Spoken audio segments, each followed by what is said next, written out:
I think I'm just going to lie back and relax. We'd all like some quick and simple ways to improve our health, but we're bombarded with often conflicting advice. So, if you were going to do just one thing to improve your mental and physical well-being, what should it be? Maybe a few squats to enhance your brain, or more bacteria to improve your mood, or even a cold shower to boost your immune system.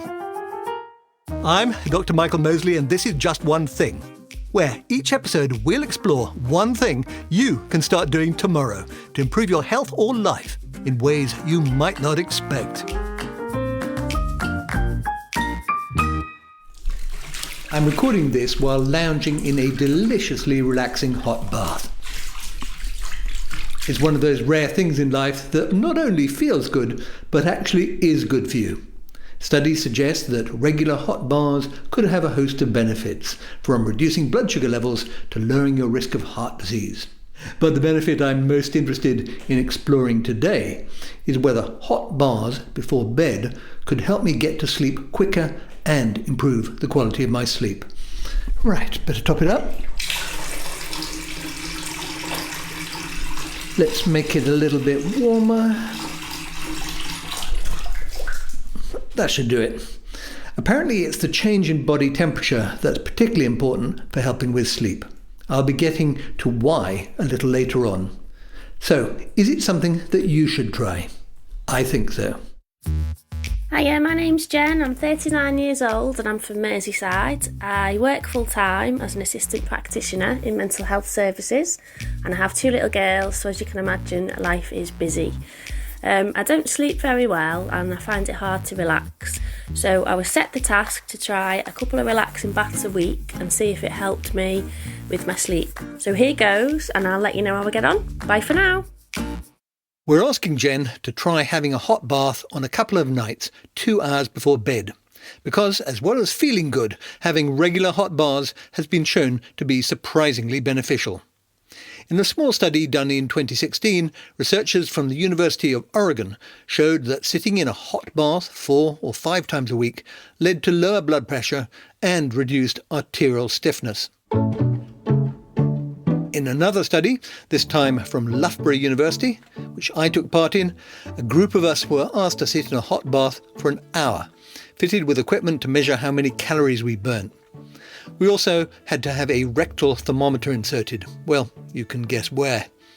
It turns out that I burnt 240 calories, the equivalent of a brisk 30-minute walk. But what was particularly surprising was the hot bath also reduced my blood sugar response to a later meal, which is good because persistently high blood sugar damages arteries and nerves. And over a period of 2 weeks, the group found their inflammation levels came down. But I really struggle with sleep, so I'm particularly interested in the research here. A quick overview of 5,000 studies found those who had had a hot bath 1 to 2 hours before bed fell asleep 30% quicker, had better quality sleep, and felt better rested the next day. Why? Well, it's obviously relaxing, but it's also down to temperature changes in the body. When you get out of a hot bath, your body starts to cool, and the drop in your core temperature helps trigger the release of the sleep hormone melatonin. So let's see if it's working for Jen. So I am trialling a nice relaxing bath, and I'm going to see if it helps me to sleep tonight. So I will report back to you and wish me luck. So I've just had a really nice relaxing hot bath, and I'm feeling really sleepy now, so I'm going to climb into bed, and fingers crossed for a good night's sleep. Good morning. So I'm pleased to report that I had a really good sleep. I slept better than I have done in a long time, so yeah, that's all really positive. Jen seems to be enjoying her baths, but we'll catch up with her at the end of the week to see if she feels she's getting enough benefit to make it just one thing she would like to continue. Time now to take a deep dive into why and how having a hot bath can impact our sleep. Professor Jason Ellis is a professor of psychology and director of the Northumbria Sleep Centre. He's an expert on insomnia and helped write the latest guidelines on sleep for Public Health England. So first of all, can you tell me about the effects that a hot bath has on sleep? Yeah. If you think about our body temperature, if you're in the bath, what it does is it heats up when you get out of the bath. Your body cools quite quickly, and that mimics sleep onset. And why is it that when your core temperature drops off, that induces sleep? It sends a signal that it's time for bed. So during the day, we're quite warm, and then as the evening progresses, our body temperature reduces somewhat, and it gets us nice and ready for bed. And that's exactly what the bath's doing. It's getting you ready for bed by mimicking that onset to sleep. So all those other cues fall into place, like yawning, for example. So you get out of the bath. How long before you go to bed should you be having this hot bath? Between 1 or 2 hours, about 90 minutes is optimal. Do you kind of need to go out into the cold night air to cool off, wander around the garden naked, or is it just enough to be, sitting around in your pyjamas? Well, if you want to wander around the garden naked, fine. But you don't need to. Your body is naturally going to dissipate all of that heat. And does it have to be a bath? Would a hot shower work? A hot shower has been shown to work, probably not as effectively. And the reason being is you're immersing yourself in hot water. If you're having some bubble bath, that's going to create an insulation which is even warmer.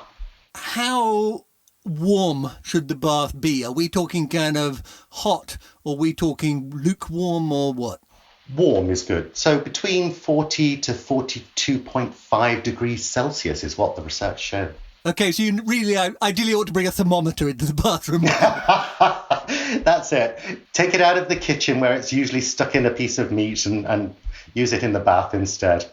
In terms of the impact of the cooling process on your body, are there other things you can do? I'm thinking about people who swear by warm socks. Is there any evidence for wearing socks in bed, and why would that help? There is, and the reason is it's exactly the same as the bath. You're heating the body temperature up through the peripheral areas, the hands and the feet. And then if you took the socks off, it cools the body down and again mimics that sleep onset. So it's more about taking them off after having them on for a period of time. In terms of the warm water, in addition to helping with insomnia, is there any evidence that, immersion in a hot bath will help other conditions? There is evidence that it helps in a lot of different conditions. The other thing that we've got to think about here is not just the physical impact, but the psychological impact. Having a bath gives you some me time, doesn't it? Now, lots of people have reported degrees of insomnia over the last year during lockdown. Is there any evidence it's on the rise, and how common are sleep disorders in the UK? It's an interesting one. We're seeing a very strange situation with COVID. We're seeing in one study, 33% of people said that their sleep had improved, and 49% had said that they're sleeping longer than they were previously. The problem is that, yes, you may be getting more sleep and more opportunity for sleep, but the amount of sleep disorders is on the rise. Generally, we talk about an occasional period of insomnia, about 36% of the population every year. That is expanding exponentially. How can you tell if you are sleep deprived? The acid test really is, how do you feel in the morning? And not just as soon as you wake up, because you might feel a bit groggy anyway, but about half an hour to an hour after you've woken up, how are you feeling? Do you feel like you are refreshed, or do you feel like you need some more sleep? If you feel you need some more sleep, then it's probably an issue of the quality, quantity, or timing of sleep that you're getting. And what are the major impacts on the brain and body of being permanently sleep deprived? Well, in the short term, there's issues around emotion regulation, your performance, and how you feel. In the longer term, we can see associations between not getting enough good quality sleep and lots of physical and psychological illnesses. Now, one of the things people talk endlessly about is getting their 7 to 8 hours sleep, but quality matters as much as quantity, doesn't it? And is there any evidence again that having that hot bath 90 minutes before you go to bed has some impact on the quality of your sleep? And this was interesting. There was a meta-analysis, so a review of all of the papers out there in 2019. And what they showed was that it had the best impact in terms of getting off to sleep, but there were certainly reports that it improved people's sleep quality as well. And does that primarily affect deep sleep or REM sleep, or don't we know at the moment? We don't know entirely, but what we're talking about is the consolidation of those stages. It's more important to get a block of REM, a block of deep sleep, rather than having them interrupted. Am I right in thinking you see patients with insomnia, and do you often prescribe a hot bath, and what do people say? I do as part of the routine. So I do something called cognitive behavioural therapy for insomnia, which sounds terribly grandiose, doesn't it? But it's lots and lots of different techniques. And one of those that I will use is either exercise or indeed a hot bath. Are you a hot bath person? What's your sort of nighttime routine? I am actually. I'm a shower in the morning to wake me up and a bath in the evening to put me to bed.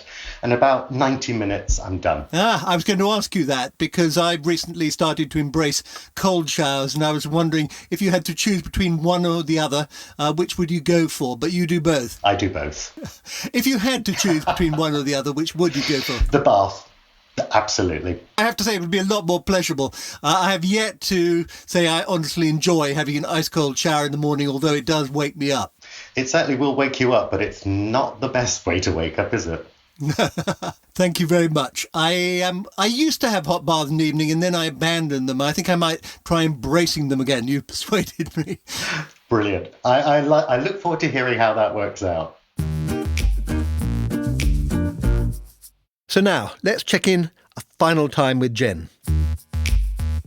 So I'm pleased to report that after having a nice hot bath about 3 times a week, a couple of hours before bed, I've slept so much better and I found the whole experience to be really positive. So I would definitely encourage anybody who's struggling with the sleep to definitely try this. So run a nice hot bath a couple of hours before you go to bed and see if you can see a difference. I've definitely felt like I've had more energy the next day because I've had a proper night's sleep. So yeah, so give it a go for yourselves.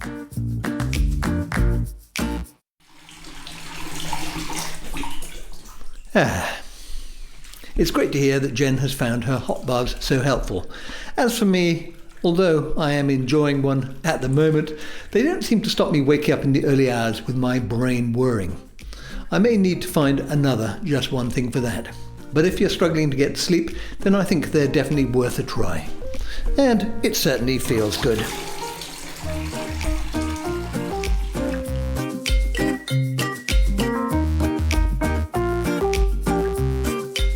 So that's it. It's just one thing you can incorporate into your daily routine, which really could benefit your body and life. If you want to hear more of the series, then why not subscribe on BBC Sounds? On the next episode of Just One Thing, why counting your blessings can not only make you more optimistic, but actually rewire your brain.